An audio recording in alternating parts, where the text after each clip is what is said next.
Welcome to Module 1 of Infurnia's training sessions. Through a series of training modules, we will be helping you to understand how to work on Infurnia as an end-to-end platform for all your designing needs. In the first session, we will try to understand how to start modeling a project and what are the important tools necessary for the same. On the left bottom of your screen, under Global Preferences and Settings, you have an option called Layer Settings. When you click on it, the options and specifications of the existing layers open up in your design panel. By default, your default set of layers, which is provided by Infurnia, is always active and you can make any changes required over it. When you add any particular element in your drawing, let's say a wall, it is by default added to the walls layer. As you can see, I have selected this particular wall, and in the details panel, I can see that the layer is walls. Similarly, if I select any door, I can see that the layer is door. This is by default, it is allocated to the particular relevant layer.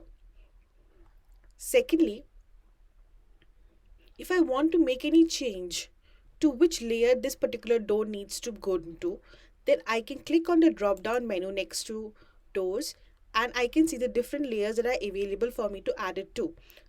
Suppose I want to add it to hidden, then I can select the same and it will move into the layer hidden.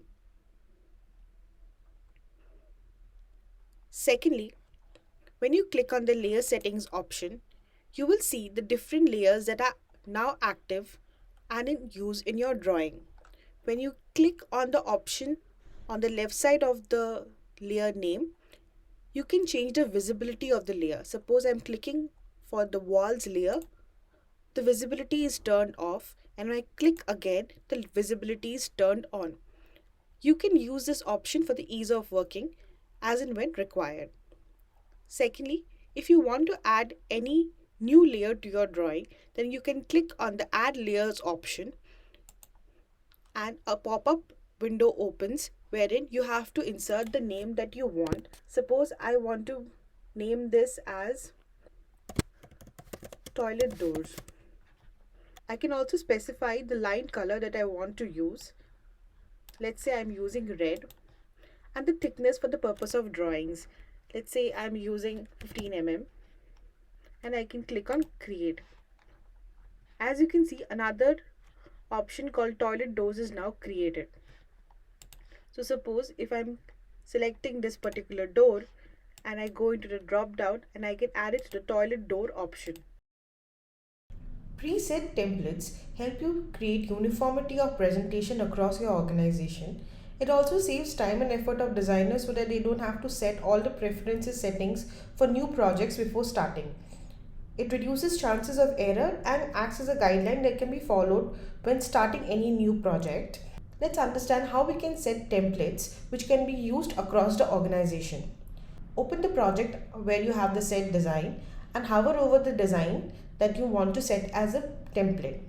You'll see the settings option here, and when you click on that, you'll get an option called mark as template. Select the same and this particular design will be marked as a design template.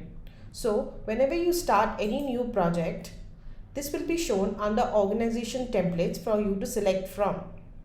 If you want to unmark it as a template, then you can again go to the same drop down and you can unmark as template here. Another way is to go to the admin portal. When you open up the admin portal, you'll have an option under project hub of design templates. Herein, whichever template you want to unmark, under actions you can unmark as template. Let's say I'm unmarking copy of concept 1. Then when I go back into my design view, we do not get the option of copy of concept 1 post that. You will see free view on the bottom of your screen. Free view means you can move around and model in this view. Click on the plus symbol next to it to create a view. Your view is now created as view 1.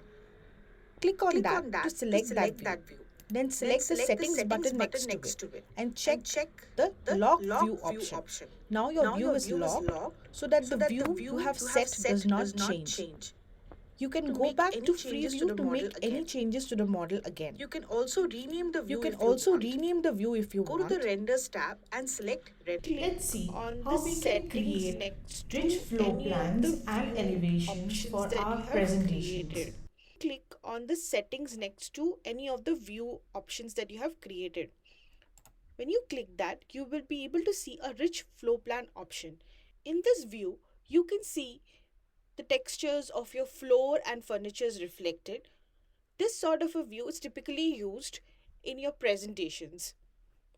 To create an orthographic view of your model, click on the settings button next to the view option. Herein, select orthographic camera. On the left hand side of your screen, you will get an option to select from which side you want to view. I'll select left, and you can see the front view of this particular elevation. You can create rich elevations of your models for presentation purpose in this way. At the bottom left corner of your screen, under Global Preferences and Settings, you will see the last option, which is Keyboard Shortcuts. Click on that and you will be able to see all the shortcuts that will work on the Infurnia platform. You can use any of this to make your designing experience better. For example, the first option is WA, which is Draw Straight Walls. So technically, it's this option, straight walls. So when you type WA, the wall tool gets activated and you can draw any wall that you want, right? So now another room is created. Please ensure that when you are using the shortcuts, suppose it is WA, then you press W and A in quick succession for the tool to get activated. If there is a significant amount of time lapse between W and A, then the tool will not get selected. At any point of time, for the ease of designing, you can use the full screen option on the top right corner of your screen. Press on escape as in when you want to exit the full screen mode. In case you need any help while designing, you can click on the question mark option here, which is a need help tool. When you click on it, you'll get a pop-up wherein you can send us a message and you will get a reply as soon as we. You can also search for help wherein all the videos on different FAQs have already been uploaded for you to check. Thank you for watching.